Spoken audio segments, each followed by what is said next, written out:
Hello friend, welcome to my YouTube channel executive notes. आज का ये वीडियो है तुलनात्मक राजनीति का अर्थ, प्रकृति और क्षेत्र के बारे में है। फर्स्ट हो गया अर्थ एवं परिभाषा। तुलनात्मक राजनीति की जो परिभाषा है ये है फर्स्ट दी है एडवर्ड ए फ्रीमैन ने। तुलनात्मक राजनीति राजनीतिक संस्थाओं तथा सरकारों के विविध प्रकारों का एक तुलनात्मक विवेचन व विश्लेषण है। दूसरा दिया था दूसरी परिभाषा एम कल्टिस के अनुसार तुलनात्मक राजनीति राजनीतिक संस्थाओं और राजनीतिक व्यवहार की कार्य प्रणाली में महत्वपूर्ण नियमितताओं, समानताओं और असमानताओं में तुलनात्मक अध्ययन से संबंधित है। जो एम कर्टिस ने कहा है कि तुलनात्मक राजनीति है जो है राजनीतिक संस्थाओं और राजनीतिक व्यवहार की कार्य प्रणाली में महत्वपूर्ण नियमितताओं, समानताओं और असमानताओं में तुलनात्मक अध्ययन से संबंधित है। उसके बाद यह है ब्रायवंती ने तुलनात्मक राजनीति सामाजिक व्यवस्था में उन तत्वों की पहचान और व्याख्या है जो राजनीतिक कार्यों तथा उनके संस्थागत प्रकाशन को प्रभावित करते हैं। इस प्रकार कहा जा सकता है कि तुलनात्मक राजनीति क्या है? तुलनात्मक सरकारों, गैर शासकीय राजनीतिक संस्थाओं, कबीलों, समुदायों व उनकी प्रक्रियाओं व व्यवहारों का अध्ययन है। तुलनात्मक राजनीति और तुलनात्मक सरकार में अंतर। तुलनात्मक सरकार और तुलनात्मक राजनीति में जो अंतर है, तुलनात्मक सरकार का कार्यक्षेत्र तुलनात्मक राजनीति की तुलना में काफ़ी संकुचित है। जो तुलनात्मक सरकार है उसका जो कार्यक्षेत्र है वो तुलनात्मक राजनीति से काफ़ी संकुचित है। प्राय इन दोनों को समानार्थी माना जाता था, लेकिन इनमें मौलिक एवं आधारभूत अंतर है। तुलनात्मक सरकार का प्रयोग राज्यों, उनकी संस्थाओं और उनके कार्यों से संबंधित कुछ समूहों जैसे राजनीतिक दल, दबाव समूह आदि के अध्ययन के लिए उपयुक्त लगता है। लेकिन जो तुलनात्मक राजनीति का क्षेत्र है वो काफ़ी व्यापक है, जिसमें क्या है कि तुलनात्मक शासन तथा गैर राज्यीय राजनीति जैसे कबीले, निजी संस्थाएं आदि का भी अध्ययन किया जाता है।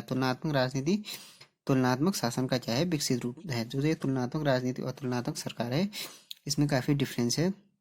पहले तो इन्हें समानार्थी माना जाता था, मगर जो क्या हो गया तुलनात्मक सरकार है उसका काफ़ी नैरो है, वो संकुचित है। तुलनात्मक राजनीति काफ़ी व्यापक है। तुलनात्मक जो सरकार है ये है राजनीतिक दल, दबाव समूह आदि के अध्ययन से संबंधित। जब तुलनात्मक राजनीति है ये है जैसे शासन तो है ही, इसमें गैर राज्य राजनीतिक जैसे कबीले, निजी संस्थाएं आदि का भी अध्ययन किया जाता है। तुलनात्मक जो राजनीति है ये तुलनात्मक शासन का विकसित रूप है।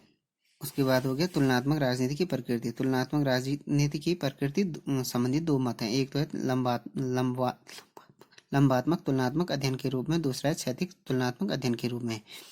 जो फर्स्ट हो गया लंबात्मक तुलनात्मक अध्ययन के रूप में, इस धारणा के समर्थकों का मानना है कि तुलनात्मक राजनीति एक ही देश के विभिन्न स्तरों पर स्थापित सरकारों, राष्ट्रीय और स्थानीय और इनको प्रभावित करने वाले राजनीतिक व्यवहारों का तुलनात्मक विश्लेषण का अध्ययन है। तो ये लंबात्मक है। इसमें क्या है कि एक ही देश के विभिन्न स्तरों जैसे केंद्र सरकारों के, राज्य सरकार या उससे स्थानीय जो स्तर पे हैं और इनको स्थानीय स्तर पर जो सरकारें हैं और इनको प्रभावित करने वाले जो राजनीतिक व्यवहार हैं उनका तुलनात्मक विश्लेषण है।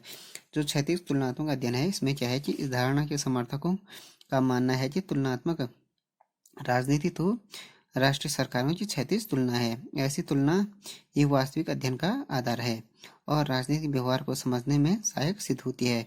इस प्रकार की तुलना एक देश की राष्ट्रीय सरकारों में भी हो सकती है तथा दूसरे देश की राष्ट्रीय सरकारों के साथ भी।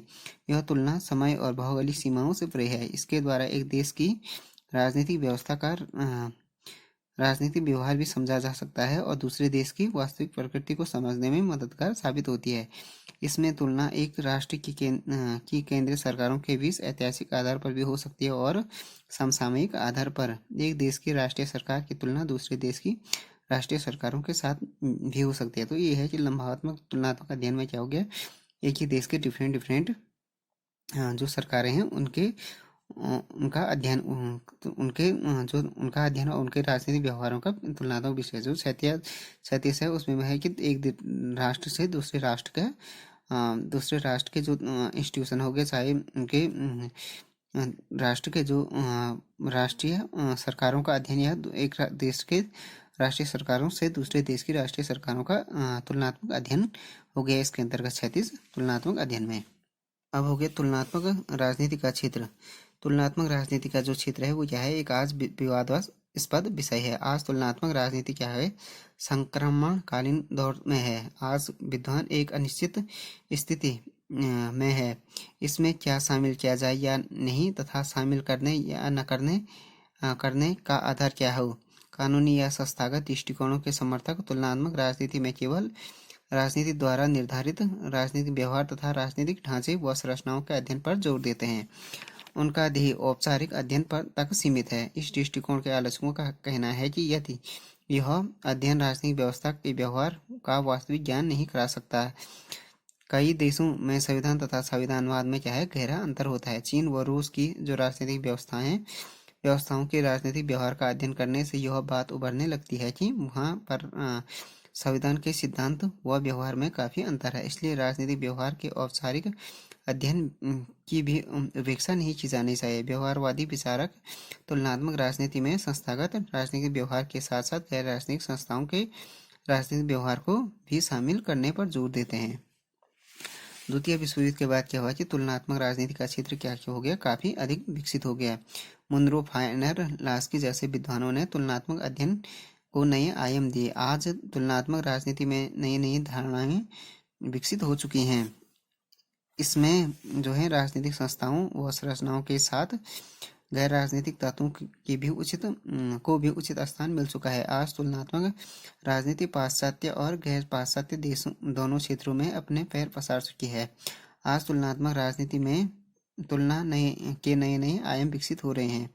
आधुनिक राजनीतिक विद्वान तुलनात्मक राजनीति के अध्ययन के क्षेत्र में कानून निर्माण, कानून प्रयोग, राजनीतिक दलों व दबाव समूह के अध्ययन के साथ साथ समस्त व्यक्तियों, संस्थाओं और समुदायों के सामाजिक व्यवहार को शामिल करते हैं।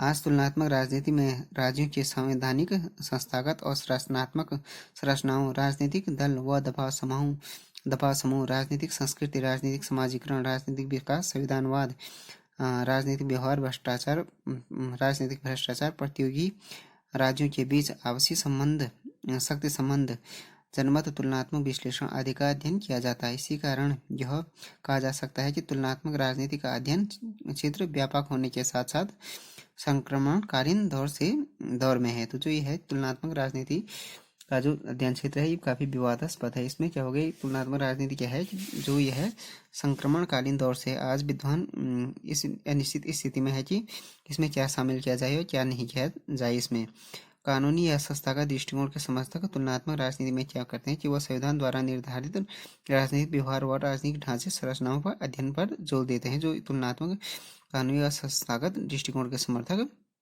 जिस पर के जोर देते हैं, संविधान द्वारा निर्धारित राजनीतिक व्यवहार और सरकारी ढांचे व संरचनाओं के अध्ययन पर बल देते हैं। उनका ध्येय है कि औपचारिक अध्ययन तक ही सीमित रह जाए। इस दृष्टिकोण का आलोचकों का जो ये तुलना कानूनी और संस्थागत दृष्टिकोण, उनके आलोचकों का कहना है कि व्यवहार का राजनीतिक व्यवस्था के व्यवहार का वास्तविक ज्ञान नहीं करा सकता है कानूनी व संस्थागत दृष्टिकोण, क्योंकि कई देशों में यह है कि संविधान तथा संविधानवाद पर गहरा अंतर है। जैसे चीन व रूस में राजनीतिक व्यवस्थाओं के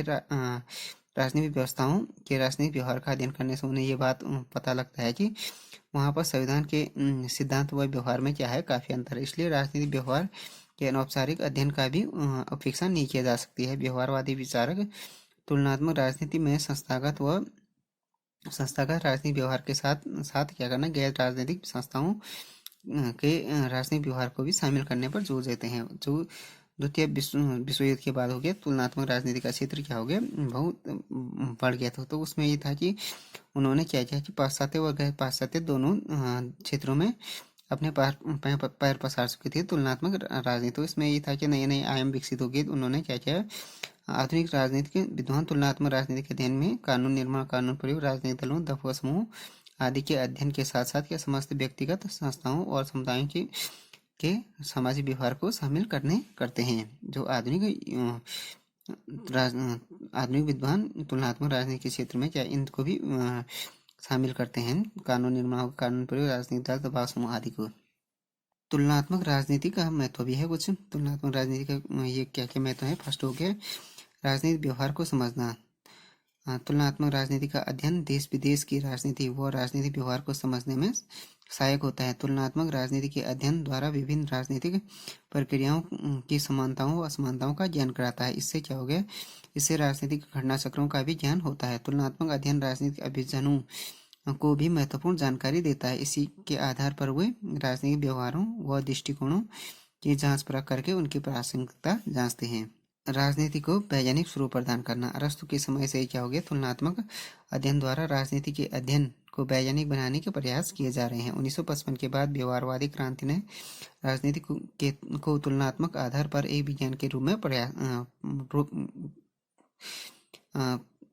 एक विज्ञान का रूप देने का प्रयास किया। व्यवहारवादियों ने राजनीतिक व्यवहार की निरंतरताओं का पता लगाकर सामान्यीकरण के आधार पर सिद्धांत विकसित करने के प्रयास किए, क्योंकि यही सामान्यीकरण वैज्ञानिकता का आधार है। तुलनात्मक अध्ययन द्वारा ही राजनीतिक व्यवहार की नियमितताओं का पता लगाकर उनके कारणों का पता लगाया जा सकता है। इसी तरह व्यवहारवादियों के प्रयासों से ही आज राजनीतिक विज्ञान क्या हो गया, विज्ञान बनने की ओर अग्रसर है। तीसरा हो गया राजनीतिक में सिद्धांत निर्माण।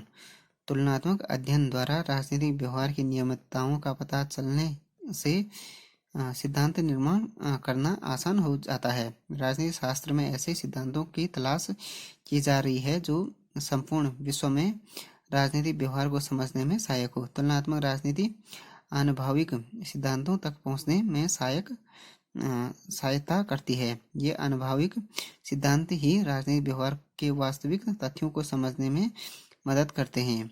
इसमें राजनीति शास्त्री स्वयं तथ्यों का संकलन करने के लिए राजनीतिक व्यवहार के क्षेत्र में जाकर राजनीतिक व्यवहार का अवलोकन करता है।